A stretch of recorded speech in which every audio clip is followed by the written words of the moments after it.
प्यारे छात्रों, आप सभी का कुमार क्लासेज ब्रांसी के यूट्यूब चैनल पर पुनः स्वागत है। आज डीसी मोटर के 5वीं वीडियो के साथ उपस्थित हूं और आज इस वीडियो में हम लोग सीखेंगे डीसी मोटर के स्पीड रेगुलेशन, डीसी मोटर के टेस्ट के बारे में, कौन कौन से टेस्ट किसके लिए किए जाते हैं, डीसी मोटर के लॉसेज के संबंध में और डीसी मोटर की रेटिंग तथा दक्षता के संबंध में। और यह डीसी मोटर का कॉन्सेप्ट वीडियो का आखिरी वीडियो होगा। इसके बाद डीसी मोटर के न्यूमेरिकल और जो ऑब्जेक्टिव क्वेश्चन है उसकी वीडियो अपलोड किया जाएगा। तो इसके पहले 4 वीडियो अपलोड किया जा चुका है। उम्मीद करते हैं कि आपने देखा होगा और आपको बहुत मज़ा आया होगा। इस वीडियो में भी बहुत मज़ा आएगा और मज़ा भी नहीं आएगा बल्कि आपके सारे क्वेश्चन भी याद हो जाएंगे जो इस टॉपिक से पूछे जाते हैं। तो पूरा वीडियो देखिएगा और आपको सारे क्वेश्चन भी याद हो जाएंगे। और चैनल को सब्सक्राइब जरूर कर लीजिएगा ताकि आपको आने वाले वीडियो भी समय से नोटिफिकेशन मिल जाए। तो चलिए फ्रेंड्स शुरू करते हैं। सबसे पहले स्पीड रेगुलेशन की चर्चा करते हैं कि डीसी मोटर की स्पीड रेगुलेशन क्या होता है और इससे कौन कौन से क्वेश्चन पूछे जाते हैं। तो सबसे पहले जानना जरूरी है कि स्पीड रेगुलेशन किसे कहते हैं, यानी स्पीड रेगुलेशन क्या होता है। तो स्पीड रेगुलेशन का अर्थ होता है डीसी मोटर के स्पीड में परिवर्तन। स्पीड रेगुलेशन किसे कहेंगे? डीसी मोटर के स्पीड में लोड बढ़ने के साथ जो परिवर्तन होता है वो क्या कहलाता है? स्पीड रेगुलेशन कहलाता है।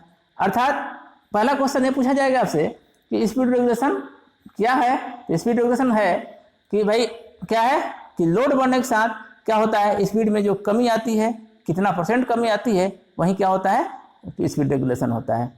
तो पहला क्वेश्चन ये पूछा जाएगा आपसे कि स्पीड रेगुलेशन का सूत्र क्या होता है, फार्मूला क्या होता है। तो हमने स्क्रीन पर लिखा है, ध्यान दीजिएगा। जब भी इसको स्पीड रेगुलेशन व्यक्त करेंगे तो किस में व्यक्त करेंगे? परसेंटेज में व्यक्त करेंगे। अर्थात स्पीड पहला क्वेश्चन पूछा जाएगा स्पीड रेगुलेशन का फार्मूला, यानी स्पीड का फार्मूला क्या होता है? नो लोड स्पीड, यानी शून्य लोड पर स्पीड जितना होगा मोटर का उसमें से minus full load speed upon full load speed into 100। उम्मीद करते हैं आप समझ गए होंगे। अर्थात इसको दूसरे तरह से शॉर्ट में भी लिख लेता है कभी कभी, ध्यान रखिएगा। नो लोड स्पीड मतलब N0 माइनस N स्पीड को दर्शाते हैं full load upon N full load, F मतलब फुल लोड इंटू 100%। तो एक तो ये हो गया। दूसरा इस पर न्यूमेरिकल दे देगा। जैसे मान लीजिए दे दिया कुछ भी कि भाई नो लोड पर किसी मोटर का स्पीड कितना है, 1000 RPM है और फुल लोड पर कितना है, 950 है। तो इसका स्पीड रेगुलेशन कितना % होगा? तो बट्टे में भी क्या कर देंगे, 950 लिख देंगे। अर्थात क्या हो गया, 950 अपॉन 950 इंटू 100। ठीक है, तो ये जितना आएगा उतना % क्या हो जाएगा, स्पीड रेगुलेशन हो जाएगा। तो उम्मीद करते हैं आप समझ गए होंगे। तीसरा क्वेश्चन इसमें पूछा जाएगा कि किस मोटर का स्पीड रेगुलेशन अच्छा होता है और किस मोटर का स्पीड रेगुलेशन सबसे खराब होता है, अच्छा नहीं होता है। तो देखिए स्पीड रेगुलेशन हमने क्या कहा कि स्पीड रेगुलेशन का मतलब होता है लोड बढ़ने के साथ जिस मोटर की स्पीड में बहुत कम परिवर्तन होता है वो क्या कराएगा, अच्छा स्पीड रेगुलेशन का आएगा, मैंने कम स्पीड रेगुलेशन का आएगा। या क्वेश्चन ये पूछा जाए कि मोटर का स्पीड रेगुलेशन कैसा होना चाहिए, उच्च होना चाहिए कि निम्न होना चाहिए। तो स्पीड रेगुलेशन निम्न होना चाहिए। जितना ही निम्न स्पीड रेगुलेशन होगा, अर्थात जितना ही लोड से कम इफेक्ट पड़ेगा स्पीड पर, वो अच्छा स्पीड रेगुलेशन मोटर कहलाएगा। तो शंट, हाँ चूँकि हम जानते हैं कि शंट मोटर के बारे में पढ़ चुके हैं हम लोग। इसके पहले वीडियो देखिएगा, जो लोग नहीं देखे होंगे सारे चीज़ समझ में आ जाएगा। शंट मोटर में क्या हमने पढ़ा था, शंट मोटर का ये विशेषता थी कि इसके स्पीड में लोड बढ़ने से मामूली अंतर आता है, बहुत कम परिवर्तन आता है। आपका कैरेक्टरिस्टिक्स भी पढ़ाए थे किस तरह से क्या होता है, मामूली इस टाइप का अंतर होता है स्पीड में। तो अर्थात अगर कोई क्वेश्चन पूछा जाए कि किस मोटर का स्पीड रेगुलेशन अच्छा होता है तो हमारा आंसर क्या होगा, शंट मोटर। ठीक है। और सीरीज मोटर के पढ़े थे हम लोग कि सीरीज मोटर क्या होता है, लोड बढ़ने से स्पीड क्या होती है, उसकी कम होती है, बहुत तेज़ी से कम होती है। तो अगर एक क्वेश्चन पूछा जाए कि किसका स्पीड रेगुलेशन अच्छा नहीं होता है तो क्या हो जाएगा हमारा आंसर, सीरीज मोटर। चलिए फिर से स्पीड रेगुलेशन को रिकॉल करते हैं। इससे 4 क्वेश्चन पूछा जाता है। पहला क्वेश्चन क्या कि स्पीड रेगुलेशन क्या है, यानी लोड बढ़ने से जो स्पीड में परिवर्तन आता है वह कहलाता है स्पीड रेगुलेशन। और हमेशा किस में व्यक्त करते हैं, परसेंटेज में। और इसका फॉर्मूला क्या है, स्क्रीन पर लिखा हुआ है, no load minus full load upon full load into 100। दूसरा हो गया कि अच्छा स्पीड रेगुलेशन किसका होता है, शंट का, क्योंकि इसके लोड बढ़ने से इसके स्पीड में मामूली अंतर आता है। सबसे खराब किसका होता है, सीरीज का। क्या होता है, लोड बढ़ने से इसका स्पीड बहुत ज़्यादा कम हो जाता है। तो उम्मीद करते हैं आपको स्पीड रेगुलेशन से समझ में आया होगा और सारे क्वेश्चन भी याद हो गए होंगे। चलिए अगला टॉपिक इसमें देखते हैं। टेस्टिंग के संबंध में आपके एग्जाम में पूछा जाता है डीसी मोटर में कितने तरह की टेस्टिंग की जाती है। तो डीसी मोटर में फ्रेंड्स दो तरह की टेस्टिंग की जाती है, एक को कहते हैं डायरेक्ट मेथड, दूसरे को कहते हैं इनडायरेक्ट मेथड। तो पहला क्वेश्चन ये पूछा जाएगा इनमें से कौन डायरेक्ट मेथड है, कौन डायरेक्ट टेस्टिंग स्पीड मेथड है, कौन इनडायरेक्ट टेस्टिंग स्पीड मेथड है। तो डायरेक्ट में एक ही चीज़ है तो इसको कहते हैं ब्रेक टेस्ट। तो ये बार बार क्वेश्चन पूछा जाता है कि ब्रेक टेस्ट जो है किस प्रकार का टेस्ट है, डायरेक्ट या इनडायरेक्ट। आंसर क्या होगा आपका, डायरेक्ट। दूसरा क्वेश्चन पूछा जाएगा कि डायरेक्ट मेथड में से क्या ज्ञात किया जाता है या ब्रेक टेस्ट से क्या ज्ञात किया जाता है। तो छोटी मशीनों में एफिशिएंसी, दक्षता तथा वोल्टेज रेगुलेशन ज्ञात करने के लिए क्या किया जाता है, ब्रेक टेस्ट किया जाता है। तो आपको इसका स्क्रीनशॉट ले लीजिएगा और ये शायद इंपॉर्टेंट क्वेश्चन है। तो क्या हो जाएगा, डायरेक्ट टेस्ट कौन है, ब्रेक टेस्ट है। और ब्रेक टेस्ट से क्या किया जाता है, एफिशिएंसी और वोल्टेज रेगुलेशन। तब से एक क्वेश्चन पूछा जाएगा कि बताइए ब्रेक टेस्ट से निम्न में से क्या ज्ञात किया जाता है या क्या ज्ञात नहीं किया जाता है। तो आपको दो ही चीज याद रखना है कि ब्रेक टेस्ट एक डायरेक्ट टेस्ट है और इससे वोल्टेज रेगुलेशन तथा दक्षता ज्ञात किया जाता है। चलिए दूसरा है कौन, इनडायरेक्ट टेस्ट। तो इनडायरेक्ट टेस्ट कितने तरह का होता है इसकी हम चर्चा कर लेते हैं। तो इनडायरेक्ट टेस्ट 4 तरह का होता है। पहला कौन होता है, सन बीम टेस्ट। क्या बोलते हैं, देखिए पहला है, स्क्रीन में दिखाई दे रहा है आपको, स्विन बर्न टेस्ट। इसी को हम नो लोड टेस्ट भी कहा जाता है। और यह क्या करता है, डीसी शंट मोटर या डीसी शंट जनरेटर में नो लोड पर ज्ञात करते हैं। ठीक है, तो क्वेश्चन आपसे पूछेगा कि निम्न में से कौन सा टेस्ट नो लोड पर किया जाता है। तो आंसर क्या होगा, स्विन बर्न टेस्ट। आपको समझ में आया होगा। क्वेश्चन किस तरह से पूछा जाएगा आपसे कि निम्न में से कौन सा टेस्ट नो लोड टेस्ट पर किया जाता है। तो क्या होगा, स्विन बर्न टेस्ट। या स्विन बर्न टेस्ट क्या है, तो यह नो लोड टेस्ट है एक, है ना। और इनडायरेक्ट टेस्ट है, यह किस में किया जाता है, तो डीसी शंट जनरेटर या शंट मोटर में। उम्मीद करते हैं आप समझ में गए होंगे। दूसरा कौन सा टेस्ट होता है, तो हॉपकिंसन टेस्ट होता है। हॉपकिंसन टेस्ट क्या होता है, इसको रीजेनरेटिव टेस्ट भी कहा जाता है या फुल लोड टेस्ट भी कहा जाता है या बैक टू बैक टेस्ट भी कहा जाता है। इस चीज़ को याद रखिएगा, इस चारों का एक ही नाम है, हॉपकिंसन टेस्ट या रीजेनरेटिव टेस्ट या फुल लोड पर किया जाता है इसलिए फुल लोड टेस्ट भी कहा जाता है। और इसका अलग से एक नाम है बैक टू बैक टेस्ट। तो question back to back test ज़्यादा क्वेश्चन पूछता है और हॉपकिंसन टेस्ट ज़्यादा पूछता है। तो क्वेश्चन ये पूछेगा आपसे बैक टू बैक टेस्ट या हॉपकिंसन टेस्ट किया जाता है तो फुल लोड पर किया जाता है। और किस में किया जाता है, तो डीसी शंट मोटर और शंट जनरेटर में। तो आपको उम्मीद करते हैं समझ में आया होगा। और तीसरा क्वेश्चन पूछेगा कि तीसरा टेस्ट कौन होता है डायरेक्ट। तो क्या होता है, रिटार्डेशन टेस्ट या रनिंग डाउन टेस्ट भी कहते हैं। यह क्या होता है, रिटार्डेशन टेस्ट। इस विधि में मशीन में स्ट्रे लॉस ज्ञात किया जाता है। अब ध्यान रखिएगा, ये बहुत क्वेश्चन पूछता है। क्वेश्चन पूछेगा स्ट्रे लॉस किस मेथड से ज्ञात किया जाता है, रिटार्डेशन टेस्ट से। और किस मोटर में ज्ञात किया जाता है, तो शंट मोटर और शंट जनरेटर में। अर्थात 3 टेस्ट जो है शंट मोटर में और शंट जनरेटर में ज्ञात किया जाता है। चौथा होता है फील्ड टेस्ट। और फील्ड टेस्ट जो होता है क्या होता है, या सीरीज मोटर में ज्ञात किया जाता है। ठीक है, फील्ड टेस्ट सीरीज मोटर में ज्ञात किया जाता है। तो उम्मीद करते हैं आपको समझ में आया होगा। ठीक है, तो आपको क्वेश्चन पूछेगा आपसे कि इनडायरेक्ट टेस्ट कौन कौन है भाई। क्वेश्चन देखिए क्या क्या पूछा जाएगा यहाँ से, निम्न में से कौन सा इनडायरेक्ट टेस्ट है, Swinburne test, Hopkinson test, retardation test और फील्ड टेस्ट।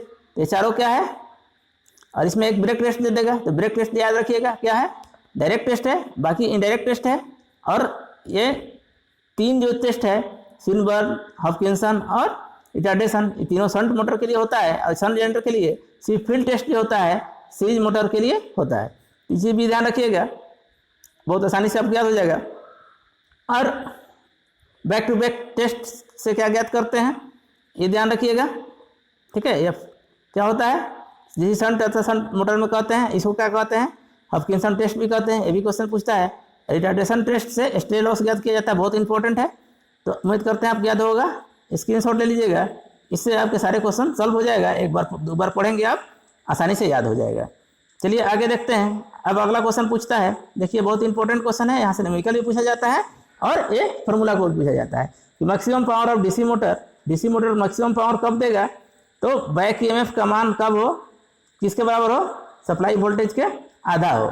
ठीक है, उम्मीद करते हैं आप समझ गए होंगे। यहाँ न्यूमेरिकल भी दे देगा आपको कि यदि सप्लाई वोल्टेज क्या कहेगा कि बैक ईएमएफ का मान कब डीसी मोटर मैक्सिमम पावर कब देगा, तो क्या होगा, सप्लाई वोल्टेज का बैक ईएमएफ मान आधा हो। अर्थात अगर कह दे एक मान कोई दे देगा कि मैक्सिमम एफिशिएंसी के लिए बैक ईएमएफ का मान 40 वोल्ट है, तो सप्लाई वोल्टेज का मान कितना होना चाहिए, तो 20 वोल्ट होना चाहिए। तो यहाँ जैसे भी क्वेश्चन पूछे तो इसी फॉर्मूले पर आपको बनाना है। डायरेक्ट फार्मूला भी पूछा जाता है कि back EMF maximum power condition में बैक ईएमएफ होता है सप्लाई वोल्टेज का आधा, सप्लाई वोल्टेज का दोगुना या सप्लाई वोल्टेज का तिगुना, जो भी है तो क्या होता है, आधा होता है। तो उम्मीद करते हैं इसको याद रखिएगा, बहुत इंपॉर्टेंट है। इससे न्यूमेरिकल भी बन जाएगा आपको और यहाँ से न्यूमेरिकल भी पूछा जाता है। नेक्स्ट वीडियो में न्यूमेरिकल का लेकर आऊँगा, जिसमें सारे जितने भी डीसी मोटर के न्यूमेरिकल आपको पूछे जा सकते हैं एग्जाम में, जो 1 टाइप स्टेप्स है आपके एफिशिएंट DG2 के लिए, सारे को हम लोग सॉल्व करेंगे। तो आप सब्सक्राइब कर लीजिएगा चैनल को, ताकि नोटिफिकेशन आपको समय से मिल जाए। इसके बाद देखिए power flow diagram of motor, यानी जो मोटर का स्टेप है, किस तरह से इनपुट हम इलेक्ट्रिकल देते हैं और आउटपुट हमको मैकेनिकल मिलता है, उसका स्टेप क्या है, तो इससे हमको लॉसेज और दक्षता भी ज्ञात करने में आसानी होती है। तो ध्यान रखिएगा। यहाँ देखते हैं कि जानते हैं कि मोटर का कार्य क्या है, यांत्रिक ऊर्जा को विद्युत ऊर्जा को यांत्रिक ऊर्जा में बदलना, यानी विद्युत इनपुट क्या है, विद्युत ऊर्जा है, और विद्युत ऊर्जा यानी P बराबर क्या होता है, VI होता है, आप जानते हैं। तो देखिए इनपुट दे दिए हम, इनपुट विद्युत पावर जिसको VI से व्यक्त कर दिए, और इसके बाद क्या होगा, इसमें से जो लॉस होगा इलेक्ट्रिकल लॉस होगा। तो निचला स्टेप जो जाएगा तो इलेक्ट्रिकल लॉस घट जाएगा, इसमें से देखिए माइनस कर दिए इलेक्ट्रिकल लॉस। तो क्या होगा, आर्मेचर में जो पावर डेवलप हुआ वो मिला हमको। आर्मेचर में क्या हुआ, बैक ईएमएफ मिला। आर्मेचर में क्या होता है, बैक ईएमएफ में होता है और आर्मेचर करंट होता है। तो इसको कहते हैं हम आर्मेचर में उत्पन्न पावर या आर्मेचर टॉर्क या इलेक्ट्रिकल टॉर्क। उत्पन्न क्या हुआ, इलेक्ट्रिकल टॉर्क। और इलेक्ट्रिकल टॉर्क में क्या हुआ, हमारा कोर लॉस हुआ उस और मैकेनिकल लॉस हुआ। उससे क्या हुआ, इसके बाद जो शाफ्ट में मिला उसको कहते हैं हम मैकेनिकल टॉर्क, और यहीं शाफ्ट को घुमाता है। तो इस तरह हम आउटपुट हमको मिलता है। तो ये पावर फ्लो डायग्राम है। क्वेश्चन में आपसे पूछ, यहाँ ये इसको याद करने से क्या फ़ायदा है, पूछेगा आपसे कि बताइए कि आर्मेचर वाइंडिंग में कौन सा लॉस होगा, इलेक्ट्रिकल लॉस होगा, और इसके द्वारा क्या प्राप्त होगा हमको, इलेक्ट्रिकल टॉर्क प्राप्त होगा, जिसे EB इंटू RA बोलते हैं। और इसमें कोर लॉस और मैकेनिकल लॉस। इसके बाद सॉफ्ट पर जो फ्रिक्शन होगा उसको घटा देंगे तो क्या मिलेगा, हमको आउटपुट मिलेगा। और ये आउटपुट जो होता है किसके बराबर होता है, BHP जिसको बोलते हैं, ब्रेक हॉर्स पावर बोलते हैं। और इसको HP में हम व्यक्त करते हैं तो क्या करते हैं, 735.5 वाट से गुणा करते हैं, जो कि हमको आउटपुट मिलता है। जितना BHP मिलेगा हॉर्स पावर में हम चेंज करेंगे 735.5 के रूप में। इस पर भी न्यूमेरिकल पूछे जाते हैं और एफिशिएंसी भी पूछे जाते हैं। चलिए अब देखते हैं आगे इसकी दक्षता की ओर, लॉसेज की ओर। डीसी मोटर में लॉसेज भी क्या होता है, डीसी जनरेटर के समान होता है। मुख्य रूप से 3 लॉसेज होते हैं, कौन, आयरन लॉस, कॉपर लॉस और मैकेनिकल लॉस।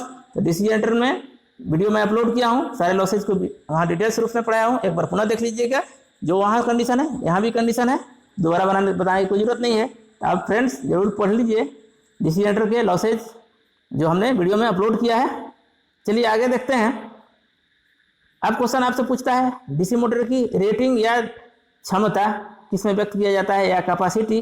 तो क्या होता है, हॉर्स पावर में व्यक्त करते हैं, HP में, यानी हॉर्स पावर में। जबकि जनरेटर किस में होता है, किलोवाट में होता है।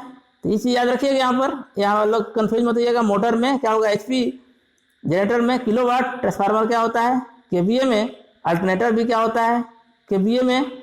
ठीक है, alternator, transformer KVA, generator kilowatt, motor HP। जितने तरह की मोटर होगा सब HP में होगा। तो ये 4 से पूछिएगा, एक चारों में से एक क्वेश्चन जरूर पूछेगा आपके एग्जाम में। ध्यान रखिएगा, कोई भी मोटर हो उसका क्या होगा, HP में होगा। कोई जनरेटर है डीसी जनरेटर किलोवाट में होगा, ट्रांसफार्मर KVA में और अल्टरनेटर भी KVA में। तो उम्मीद करते हैं आपको याद हो गया होगा। आगे देखिए दक्षता आते हैं डीसी मोटर की। दक्षता, तो दक्षता बराबर क्या होता है आप जानते हैं, दक्षता जो होता है परसेंटेज में व्यक्त करते हैं, और दक्षता का एक ही फार्मूला होता है, उसी को हम तरह तरह से ज्ञात करते हैं। तो एक देखते हैं, देखिए जो फार्मूला होता है वो आउटपुट अपॉन इनपुट इंटू 100 होता है। अब देखिए, लेकिन अब दक्षता का ये समान फार्मूला है, नॉर्मल फार्मूला है, होगा तो यही। अब इसमें दक्षता में जो पावर ग्रिड डायग्राम हमने पढ़ा, शुरू में हमने इनपुट दिए और इसके बाद क्या मिला हमको, इलेक्ट्रिकल टॉर्क मिला। अर्थात अगर क्वेश्चन इलेक्ट्रिकल टॉर्क हुआ, यानी डीसी मोटर की अगर यांत्रिक दक्षता पूछा जाए, वैद्युतिक दक्षता पूछा जाए और व्यावसायिक दक्षता पूछा जाए, तो तीनों का क्या आउटपुट होता है इसको हम डिस्कस करते हैं। आपको बेहतर ढंग से समझ में आएगा और इसे न्यूमेरिकली पूछा जाता है और पावर डायग्राम से आप आसानी से याद कर लेंगे। जैसे अब देखिए, डीसी मोटर में कुल दक्षता कितने होगी, 3, यांत्रिक, वैद्युतिक और व्यावसायिक। अब पहले दक्षता देखते हैं, यांत्रिक दक्षता। ठीक है, तो यांत्रिक दक्षता में क्या होगा, सबसे देखिए पावर डायग्राम हम बनाए थे तो क्या हमने लिखा था, इलेक्ट्रिकल इनपुट था हमारे पास, ठीक है, और इसमें क्या हुआ, इलेक्ट्रिकल लॉस हो गया था, ई लॉस हो गया था, और इससे मिला था हमको क्या, इलेक्ट्रिकल टॉर्क, और इसमें से कोर लॉस और मैकेनिकल लॉस घट गया था, तो मिला था हमको आउटपुट मैकेनिकल यानी एचपी के रूप में। अर्थात जो आउटपुट मिला, देखिए यांत्रिक दक्षता में आउटपुट क्या मिला था हमको, बीएचपी के रूप में मिला था, यानी यांत्रिक आउटपुट यांत्रिक शक्ति। ठीक है, और इसके पीछे क्या था, इसके पीछे शॉर्ट पर जो हुआ था वो उत्पन्न यांत्रिक शक्ति हुआ था, यानी फ्रिक्शन लॉस जो घट गया था उसको हो गया था। तो क्या हो जाएगा हमारा, उत्पन्न यांत्रिक शक्ति, आउटपुट क्या था, यांत्रिक शक्ति, आउटपुट यांत्रिक शक्ति, और इनपुट क्या था इसके लिए, एक स्टेप पीछे पावर डायग्राम में कोर लॉस, जो यहाँ पर फ्रिक्शन लॉस घटा दिया जाए, मैकेनिकल लॉस नहीं घटा दिया जाए, तो क्या मिला था हमको, उत्पन्न जितना हुआ था टॉर्क वो हो गया। तो क्या लिख देंगे हम, आउटपुट यांत्रिक दक्षता बराबर आउटपुट यांत्रिक शक्ति बटे उत्पन्न यांत्रिक शक्ति, और आंतरिक ये देखे थे, देखिए बताए थे आपको आउटपुट क्या होता है, बीएचपी इंटू 735.5, और ये जो हुआ था ईबी इंटू आई हुआ था इंटू 100। तो ये हो गया आपका फॉर्मूला, वही है इनपुट बटा आउटपुट, लेकिन ये पावर डायग्राम सिर्फ समझना है कि कौन स्टेप कहाँ आता है, तो इसके आराम से आप ज्ञात कर सकते हैं। तो क्या हो गया, यांत्रिक दक्षता बराबर आउटपुट यांत्रिक शक्ति अपॉन उत्पन्न यांत्रिक शक्ति इंटू 100। उसी तरह क्या हो गया, वैद्युतिक दक्षता, तो वैद्युतिक दक्षता क्या हो गया, देखिए आउटपुट क्या मिला हमको, उत्पन्न यांत्रिक शक्ति, शॉर्ट पर जितना उत्पन्न हुआ, और इनपुट क्या था, वैद्युतिक शक्ति था, विद्युत शक्ति वी आई था इंटू 100। ये हो गया आपका वैद्युतिक दक्षता। और कमर्शियल दक्षता क्या था, जो हमको मार्केट में बेचते हैं, तो हम जिस हॉर्स पावर पर जो हम शॉर्ट पर लिखते हैं उसको कहते हैं व्यावसायिक दक्षता। इसमें क्या हुआ, आउटपुट यांत्रिक शक्ति मिला, लेकिन इनपुट क्या हुआ, इनिशियल में हम क्या दिए थे, इनपुट वैद्युतिक शक्ति दिए थे, इसलिए क्या हो जाएगा, आउटपुट यांत्रिक शक्ति अपॉन इनपुट वैद्युतिक शक्ति, अर्थात बीएचपी इंटू 735.5 इंटू वी आई। तो पावर डायग्राम को एक बार अच्छे से देखिएगा, आसानी से आपको समझ में आ जाएगा। वीडियो को एक आध बार देखेंगे समझ में आ जाएगा, बुक्स भी एक बार पढ़ेंगे इसके बाद तो आपको अच्छी तरह समझ में आएगा। उम्मीद करते हैं मज़ा आया होगा पढ़ने में और सारे क्वेश्चन भी याद आए होंगे। तो मिलते हैं नेक्स्ट वीडियो में डीसी मोटर के न्यूमेरिकल के वीडियो के साथ। बने रहिएगा और चैनल को लाइक सब्सक्राइब शेयर करिएगा। थैंक यू, धन्यवाद।